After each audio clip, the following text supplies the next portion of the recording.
Welcome to Guide Guru. We hope this video helps. You start by ensuring you are on an administrator account and have an external backup. This prevents data loss. Once done, open Disk Management by typing it in Start and choosing Run as Administrator.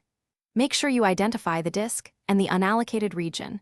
Note whether the unallocated space is to the right or left of an existing partition, because Windows can only extend into immediately adjacent unallocated space on the same disk. Now you're ready to act. You may need to move partitions so unallocated space sits immediately after the target volume. Disk management can only extend into adjacent unallocated space.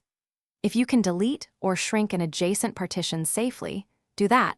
Otherwise, use a reliable third-party tool to move partitions without data loss. Make sure you confirm each operation before applying. These tools queue actions and then execute them. Be patient while the tool moves data. This can take time. Now you extend the target partition. Right-click it in Disk Management and pick Extend Volume, then follow the wizard to add the unallocated space. If Extend Volume is grayed out, make sure the unallocated area is immediately to the right of the partition. If not, use the third-party mover and retry.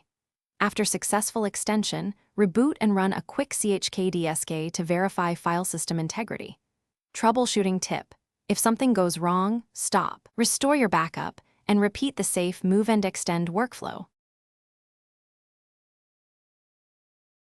Thanks for watching. Consider subscribing if we helped you today.